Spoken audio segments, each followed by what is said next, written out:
Welcome to Legends of Time. Today we travel more than 4,000 years into the past, to the cradle of civilization, to Mesopotamia. A land where the world's first cities rose, where writing was born, where kings claimed to rule by the will of the gods, and where warfare became a defining force that shaped all human history. But among all the rulers, conquerors, and warriors of this ancient world, one man stands above the rest: Sargon of Akkad, the first great empire builder in recorded history. But how did he rise? What did warfare look like before his conquests? How did early Sumerian city-states fight, defend themselves, organize armies, and engage in battles long before empires existed? This is the full story of warfare in ancient Sumer and Akkad. A story of rivalry, ambition, innovation, and conquest. A story written in clay tablets, carved in stone, and buried beneath millennia of desert sands. To understand Mesopotamian warfare, we must first understand the land itself. The ancient Greeks called it Mesopotamia, meaning the land between the rivers, the Tigris and the Euphrates. These two great rivers flowed from the Anatolian mountains, bringing life to the plains of Iraq. Along their banks, around 6,500 BC, the first farming villages emerged during what we call the Ubaid period. These early settlers cultivated wheat and barley, raised sheep, goats, and cattle, and lived in rectangular reed and mud brick houses. They became masters of irrigation, digging canals and channels to control the flow of river water. This skill transformed the region, allowing it to support much larger populations. As food surpluses grew, so did inequality. Some families became wealthier, houses grew larger, and society began to stratify. Specialization appeared: potters, weavers, priests, and administrators. And with these social changes came something else: tension, competition, and eventually, conflict. Evidence of warfare in this early period is rare. Villages had no defensive walls. Weapons found in graves, spears, axes, flint blades, might have been used for hunting, not fighting. Human injuries could result from accidents rather than violence. But slowly, the signs of organized conflict began to emerge. Around 4000 to 3100 BC, the world witnessed what scholars call the Urban Revolution. Nowhere was this more dramatic than in the southern Mesopotamian city of Uruk. Uruk became the first true city in human history. It grew to an astonishing size for the ancient world, up to 50,000 inhabitants. People flooded in from surrounding villages, abandoning rural life for the opportunities of the bustling metropolis. But perhaps not all came willingly. Small villages were vulnerable to raids, kidnappings, and cattle theft. Larger settlements offered protection, and that protection soon took physical form: walls. By around 3100 BC, Uruk had constructed a massive defensive wall, nearly 9 kilometers long. Its purpose was unmistakable: security against attack. Organized violence was now a part of life. During this period, hundreds of city-states emerged in Sumer: Ur, Lagash, Umma, Nippur, Kish, Eridu, and many others. Each was a world unto itself: a political state, a religious center, an economic hub, and a military force. Each had its patron god, believed to own the land and all its inhabitants. Warfare among these city-states became increasingly common.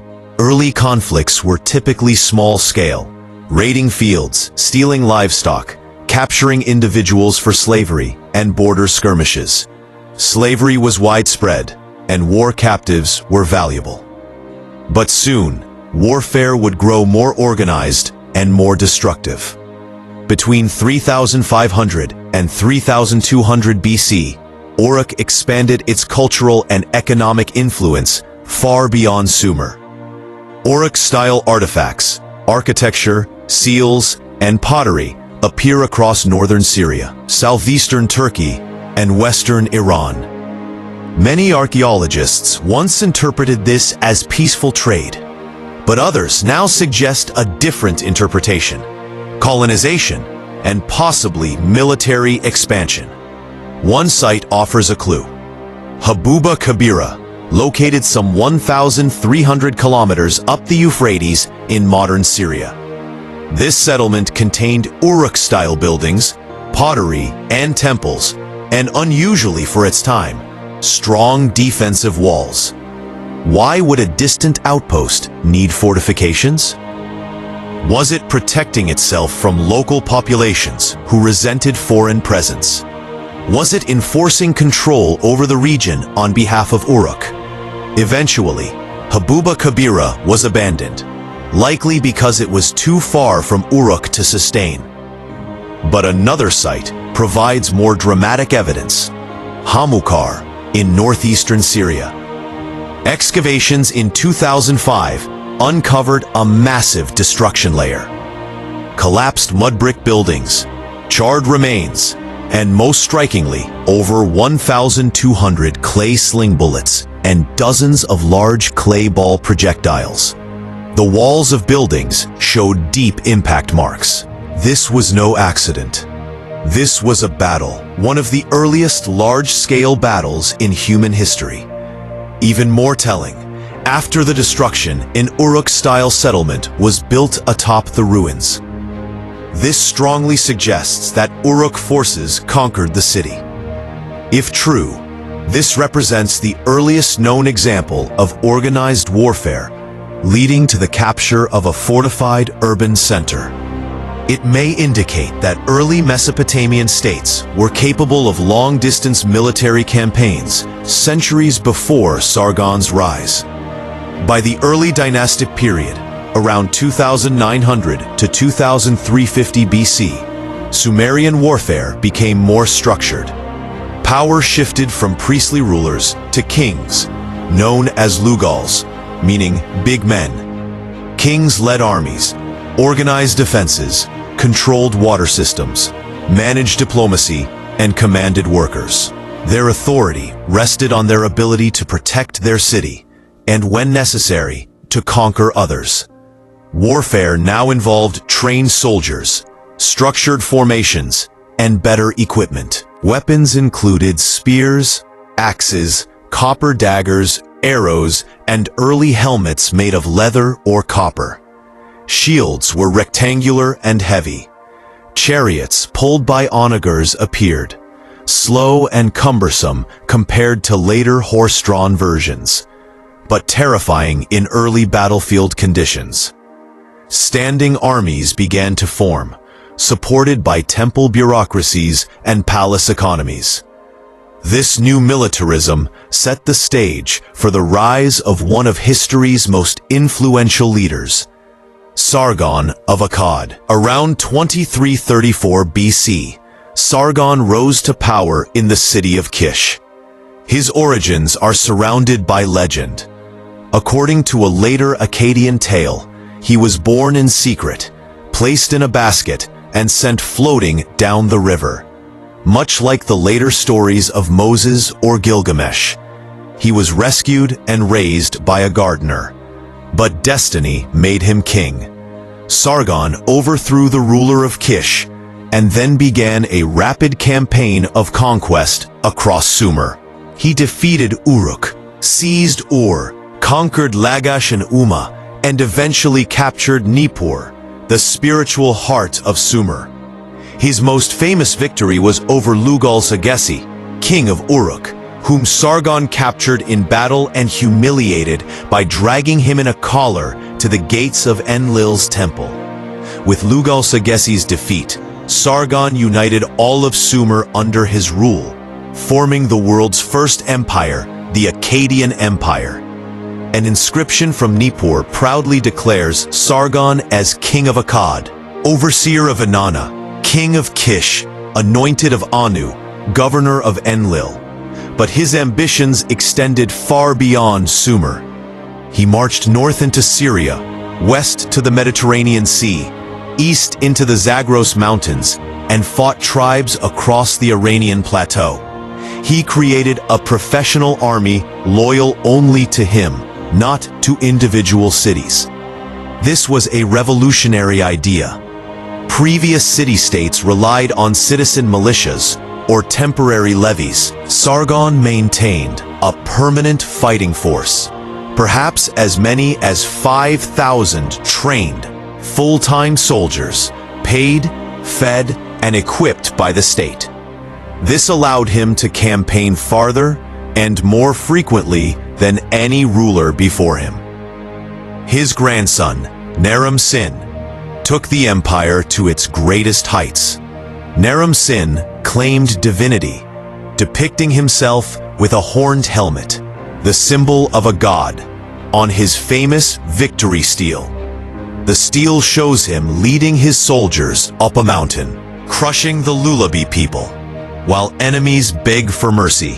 The Akkadian army during this time was arguably the most advanced in the world. They developed supply lines, food storage systems, military logistics, and standardized weapons. They used composite bows, axe formations, and disciplined infantry tactics. They built fortresses, suppressed rebellions, and extended control over vast territories. Mesopotamian warfare had transformed from local raiding into imperial conquest. But even empires fall. Around 2150 BC, the Akkadian Empire collapsed, weakened by internal strife, economic turmoil, invasions by the Gudians, and possibly severe drought. But Sargon's legacy endured. Later Mesopotamian powers, the Babylonians, Assyrians, and Persians, built upon the foundations he created. Standing armies, siege tactics, political propaganda, divine kingship, and large-scale imperial warfare. The world's first empire shaped all the empires that followed. From the first farmers of the Ubaid period to the mighty kings of Akkad, Mesopotamia witnessed the birth of organized warfare. It saw the rise of cities, the struggles of rival states, the earliest known siege battles, and the emergence of divine kings who carved their victories into stone. Sargon of Akkad lived more than 4,000 years ago, but the world he helped create, the world of empire, armies, and conquest, still echoes through history today. You have been watching Legends of Time. Subscribe for more journeys into the ancient past.